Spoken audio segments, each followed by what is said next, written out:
My name is McKinley. I'm the Deputy Chief with LMPD. So one of the things, along with these biweeklies that we started doing within LMPD when it comes to communication internally and externally, we started holding department-wide roll calls. And so we held those, we held 2 of them yesterday. So at 8 a.m. we had a department-wide roll call, and essentially it's a WebEx link that is sent out to the entire department. The division roll calls are expected to log on to the WebEx link. Sergeants can view the command staff at a location, and we can deliver essential updates or answer questions to any and all officers that are working for that shift. And so we did that yesterday at 8 a.m. We did it yesterday at 8 p.m. We did it today at 8 a.m. and we'll do it tonight at 8 p.m. So we've tried to do those quarterly. Started that about a year ago. It's gone over well. We get a lot of good questions from officers. It gives us the opportunity to really get in front of the entire department, not just officers, our professional staff as well. Give them updates on what's going on from our perspective, and receive feedback from them and answer their questions as well. So that's been really instrumental in helping establish good, clear communication lines within the structure of LMPD, along with these biweekly press conferences. So always trying to improve on communication strategies and getting information out to the public and to our officers and to our employees. One of the things that we talked about today in this department-wide roll call this week was our mission statement. So a few weeks ago, the chief sent out a survey to the department asking them to reevaluate our mission statement. Our mission statement was had existed since the inception of LMPD when we were created back in 2003. It was kind of long and convoluted. It was several sentences. I don't know if anybody could really recite it off the top of their head. So we wanted to bring everybody back together, ask them what do they see our mission as, how do they want their mission to be articulated to the department and to the community. We wanted their feedback on that. And so we did that survey, and with the command staff, with some common theme words, we were able to create a 1-sentence mission statement for LMPD, and that is, the mission is to enhance the safety and quality of life for all people by enforcing the law and preserving peace while holding ourselves to the highest ethical standards. And so common words that we received from the department that they wanted echoed in their mission were dedication to the people we serve and to each other. They wanted to, they mentioned constitutional and ethical policing, and they mentioned transparency internally and externally. They mentioned a focus on problem-solving strategies within the community, maintaining open communication within the department and with the community, and just being respectful to all people, whether that's with their peers or with members of the public. And so this is the mission statement that we created based off of that feedback.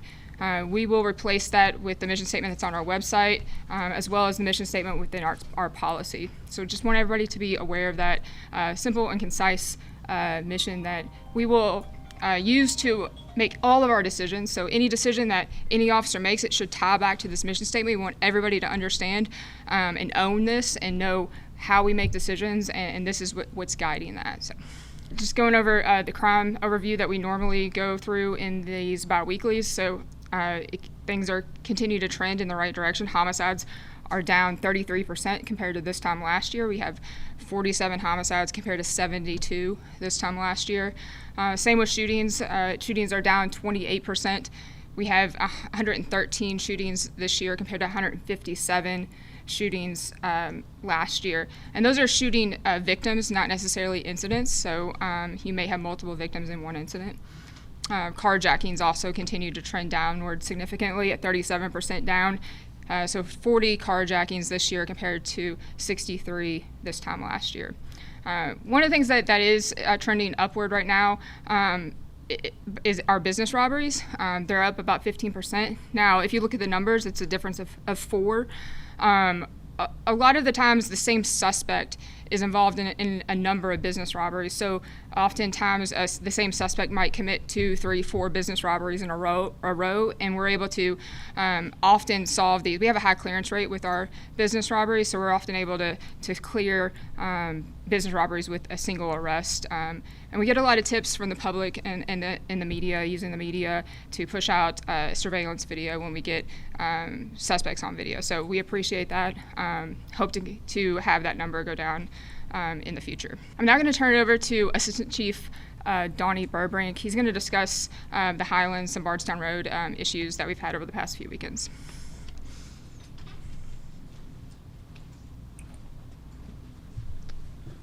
Good morning. The last time we were gathered, we talked about the Bardstown Road corridor, the Highlands, and some of the social media posts that were out there about street takeovers. We put a plan in place this past weekend. We'll do so again this weekend to increase our patrol throughout that area, have more visibility, more walking patrols. Horse patrol will be out. Because of that, we did not have any significant issues at the Bardstown Road corridor this past weekend. On Friday, nothing really happened. We only had to tow about 5 vehicles. On Saturday, we made 2 arrests, and we towed 4 vehicles, but 1 arrest was for a DUI and 1 was for somebody that had warrants. About 11:15 Saturday night, 4th Division reported that they were getting a possible street takeover at the Zanzibar, which is right there on Preston Street north of Eastern Parkway. Because we had that detail in place on Bardstown Road, we were able to shift those resources pretty quickly over to that area, shut that down before it became a problem. I think we'd be naive to say that weather didn't play somewhat of a role for this past weekend, and it might this next weekend, but these are the things that we're going to continue to do in these areas to ensure that we're not letting people disrupt everybody else's good time in these areas. Next, I want to remind everybody about the community commitment and the application deadline for the Community Safety Commission. Mayor Greenberg has spoken extensively about this commission and the application process. You can go to louisvilleky.gov /safe Louisville, and there's an application process to be a part of that Community Safety Commission. The deadline is Monday, June 16th. We really want people who have a wide variety of experiences and backgrounds to give input, not just on the community commitment and how LMPD is going to implement a lot of the policy and training reforms that are in that commitment, but also the Safe Louisville plan that Mayor Greenberg has rolled out, and implementing that plan and following up with that plan and making sure that plan is implemented effectively and is doing the job that it needs to achieve. There's also a listening session that's going to take place on next Tuesday, the 17th, as well as the 28th. I think the Tuesday one is at the YMCA on West Broadway at 18th and Broadway. It's a listening session about what the community would like to see in the monitor, the independent monitor that would oversee the implementation of the community commitment. The June 28th listening session is going to be at the Newburgh Community Center on Exeter Avenue. That's out in the 6th Division. So we encourage the community to apply to the Community Safety Commission as well as attend those listening sessions and input sessions that we want regarding that monitor selection. I'm going to shift gears a little bit. 24 hours ago, this press conference, we probably would have talked about something different or different things going on. But there's things that happen in life that remind you that life is very fragile, that our time here is very short, and what matters most is often what we don't focus on. And we have to be reminded of our mission a lot of times. And I'm not talking about the mission of the police department, but our mission as people, as a community, and what the big picture of life is. And sometimes it's really easy to get caught up in the minutia of life and you lose sight of that. And things happen that really put you back into perspective and remind you of that. And so yesterday we lost one of our best detectives on LMPD. Michelle Rush, she served with LMPD for 10 years. She was 35 years old. She was a wife and she was a mom of 3 kids. She investigated the worst of the worst. She was a child abuse investigator, so she investigated child physical and sexual abuse cases, and she was extremely passionate about that, passionate about the work that she did. And I spoke to both of her sergeants yesterday independently, and they both told me that she was their best detective, and that the rest of the unit would also say the same thing. They would have the same sentiment, that she loved the work she did and she was the best that they had. And so I asked what she wanted to be remembered by, that we wanted to highlight her today. And they all talked about, there's one case that she was really took to heart. And it was from November of 2023. Officers responded to a house where they found an emaciated, bedridden little girl. And Detective Rush was the lead investigator that night, so she was called to investigate this case. She continued to work this case despite being diagnosed with cancer, and throughout her battle with cancer, she continued to investigate this case, ultimately leading to an indictment of both the child's parents. But this little girl, she was 22 pounds when they found her. She was 8 years old, so an 8-year-old, and she was 22 pounds, bedridden. She was nonverbal, non-mobile. She had bed sores that were to the bone. She had a diaper that hadn't been changed in a significant amount of time. She had a feeding tube that hadn't been used in months. It was moldy and it was rotten in her stomach. Her hair was matted and she was infested with bugs. And eventually they also learned that she had been sexually assaulted by her dad. She had and they learned that because she had a sexually transmitted disease, and that's how they were able to connect the sexual assault to her father. So the little girl was transported to Norton Children's Hospital. She was in a vegetative state, near fatal condition. The doctors said that this was the worst case that they have ever seen. And, that's one thing for detectives to get this case, but Michelle loved the work she did, and she loved the victims and the people that she served, especially the kids. And she visited this girl in the hospital daily, every day. Even on her days off, she went and visited this little girl in the hospital. Remind you that it was November of 2023. On Christmas, she went and decorated the little girl's room for Christmas.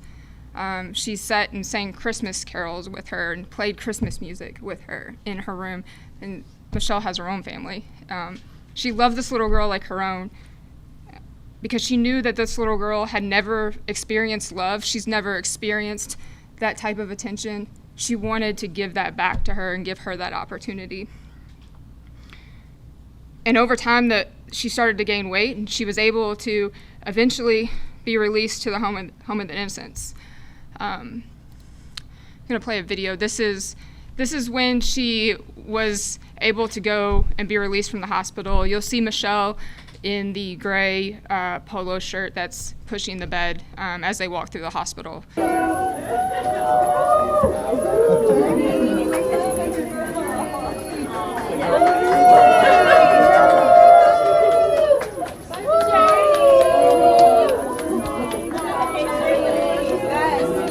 Michelle saved that child's life, and she changed her quality of life, and that is so very important. That it's not about how it's about how you treat people, and it's about how you treat the most vulnerable people in our population, and that's why we do the work that we do. That's why we love the job that we do. It is a difficult job. There's a lot of challenging decisions that we make, but it's about how we show up when it matters the most, when people need us the most, when things get tough. And whether you make things better. And Michelle did that. She was determined to let this kid know that she was loved, she was cared for. So spend our time on the work that matters. It's exactly what Michelle did. It's exactly how you measure a life well lived, and that's exactly what Michelle did. She lived her life well, and we are so very proud of her. We will keep her family in our prayers during this time. We ask you all to do the same thing. There's also a fundraiser for her family for funeral expenses. This is it's on the Police Foundation. LMPD or LMPDF.org is our Louisville Metro Police Foundation website. There is a link there where you can donate for her fundraiser. I would also remind everybody there have been since in just the 24 hours there's been fake Venmo accounts and fake fundraising accounts, please go to the Police Foundation website if you would like to donate. There are fake websites on the internet or on social media that's trying to solicit funding, and we ask people to go through the foundation to do that. So with that, I will open it up for questions. Can you talk about the foundation helped Michelle when her child was sick?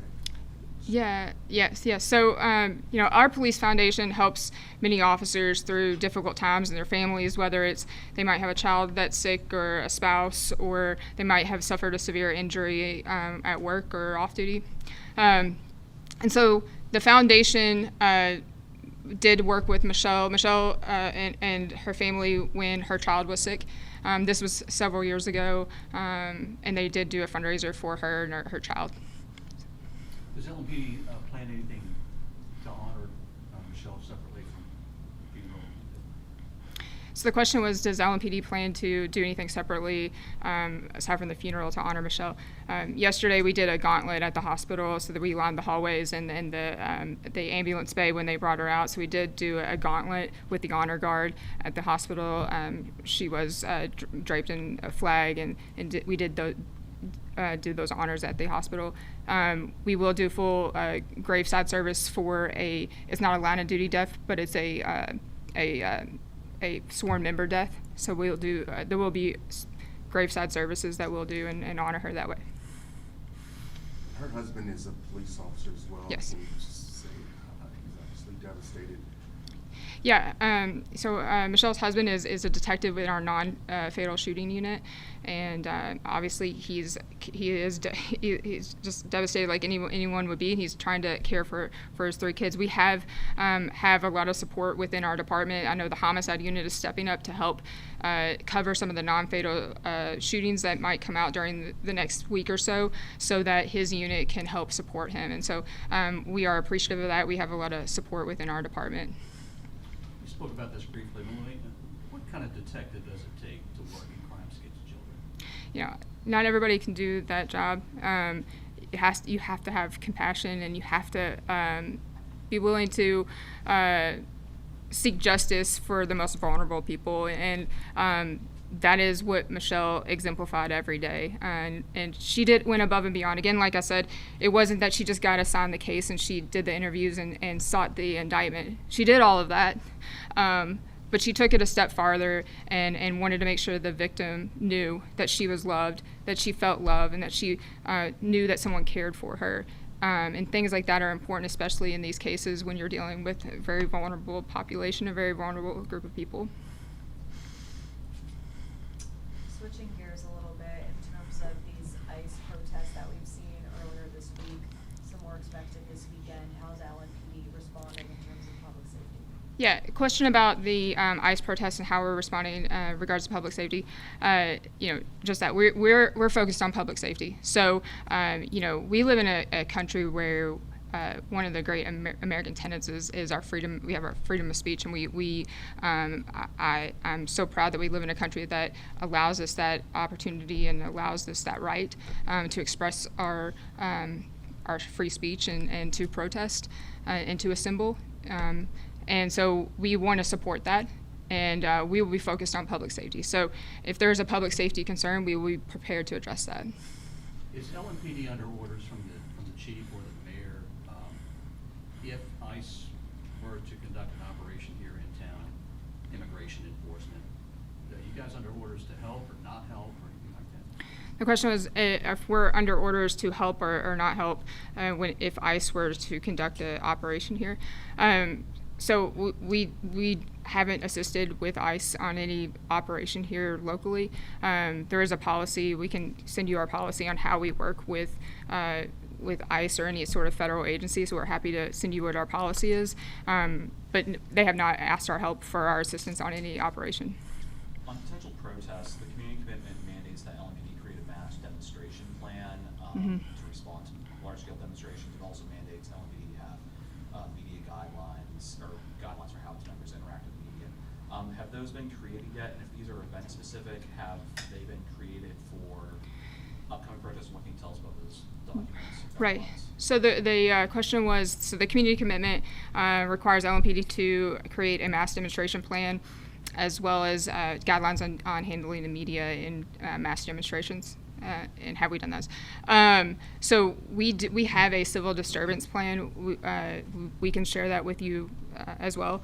It's pretty lengthy. And we also have a policy on civil disturbances, and we provide guidance to officers on dealing with the media within those policies and within that the civil disturbance plan.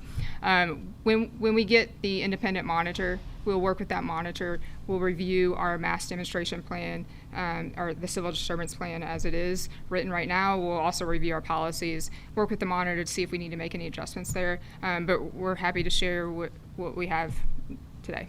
Have those changed since 2020, the last time we saw mass demonstrations? Yes, there have been policy changes, so we can get those as well. Sorry, specific to Monday's protest, there have been Metro Council members who have expressed concern that the march down the street didn't have the proper permitting to do so. Mhm. Is it true that they didn't have the permitting to do so, and can you kind of describe what the law surrounding those permitting requirements are? Yes, so the question was about, there's been some conversation from some council members about permitting process and some of the demonstration and the protests that happened on Monday. There was not a permit for that. How do we handle it? So yes, there is a permitting process for demonstrations, whether you want to have a large gathering or you want to block a block off for a party or something like that. There are permits that you are to go through in order to do that. We are happy to facilitate that for people who want to gather or demonstrate, and we would even facilitate the protest and help and assist block streets off. We can absolutely do that, and we are supportive of doing that. If people want to apply for a permit, we can have police to assist you in your demonstration. No, there was not a permit for what happened on Monday. However, we were monitoring that situation. There was not any public safety concern the entire time Monday evening. Regarding the presence on Bardstown, you mentioned you moved some assets over to the Zanzibar area. When you arrived, did you find that, yes, we were close to having to take over, or anything that led you to believe, yes, this is a chance to happen? So the question was, just to make sure I'm right, the question was that when we arrived at Zanzibar on Saturday night, did it look like we were having street takeovers, or if they were starting to maybe get out of control in some capacity? No, because we had the resources there and they were able to deploy quickly, we were able to quell anything before it became an issue. We could quash it before it turned into a street takeover where we would have issues that we would constantly be addressing. And the mayor's been talking about, bars getting their liquor license pulled. Is LMPD doing an enhanced presence and facilitating arrests coming out of bars, or aiding the mayor in this effort to kind of crack down on problem areas other than street takeovers? To paraphrase the question, you're asking, is LMPD working with the bars to basically ensure that when people walk out of the bars, they're not too intoxicated or causing any kind of issues? Is that kind of what you're asking? Yeah, between the establishments and the mayor's office. Well, and that's the thing about these types of issues is there's a multitude of people that are involved with this. We have a particular skill set for that we will do. Then you have the alcohol beverage control people that they will do more involved with the bars and what goes on in the bars. Ours is the public safety outside of the bars. That's where our main focus comes. If there's an issue with crowding in a bar or some type of liquor license issue in a bar, ABC would be the one to handle that. When everything gets pushed out into the street and it becomes a public safety, that's when we will intervene. Did that answer your question? Moving forward, how many weekends you plan on doing this, having this increased presence? And how are the resources being allocated? Are you pulling officers from other divisions, or are you paying overtime? How are you doing that? The question is, with the summertime, how are we going to continue to do things of this magnitude with these kind of problems? We are looking at reevaluating how we are doing the divvying of resources. We do have several overtime details that are throughout the city for a multitude of other things that we might try to condense to where it's more centralized, where we can utilize those resources for when we need to utilize those resources. But we also have rapid response on our patrol. We have patrol officers assigned to that division, district resource officers, detectives. We have people that we can put out there when we need to. So if we don't have the time for overtime details because we have something else going on, we have other resources that we can deploy to utilize there to ensure that we don't continue to have the same issue we had the past few weekends. People will continue to see that increased presence every weekend throughout the summer. Is that the plan? Provided we don't have any mass kind of issues where it's going to deplete all of our resources, yes, you will see an increase in manpower down there in the Barstown Road corridor. Another question about protests. The Justice Department was very critical in their report about LMPD's lack of preparedness in 2020. Mm-hmm. How are you more prepared today, both in terms of policy and training? Right. So the question, so the Department of Justice was critical on LMPD's lack of preparedness when it came to protests in 2020, and how are we more prepared today than we were in 2020?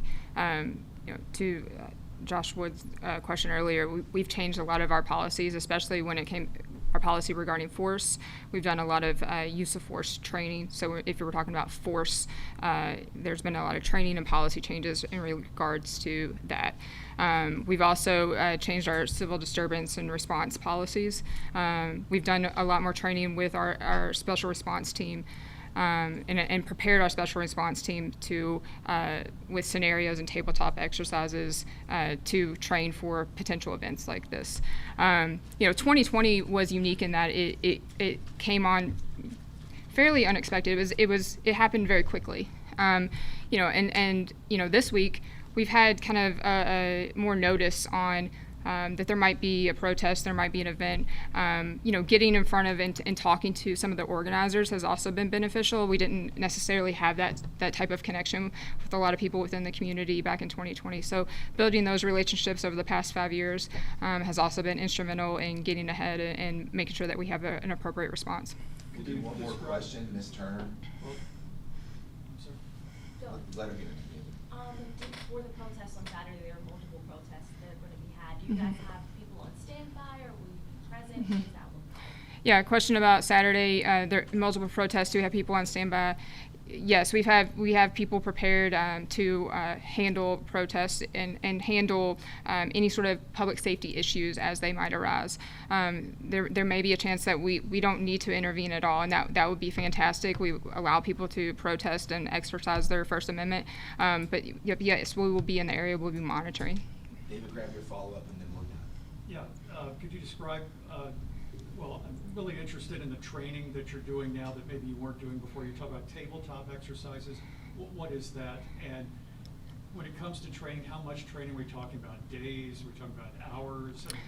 Our SRT training has set monthly training, so there's different curriculum that they'll go through each month as far as what their training is and how they prepare for that. But specifically for working protests. Yes, that's their job is to respond to not just protests or mass demonstrations, but large-scale events. And so they'll talk about different scenarios that they might face in their training, in their monthly training that they have.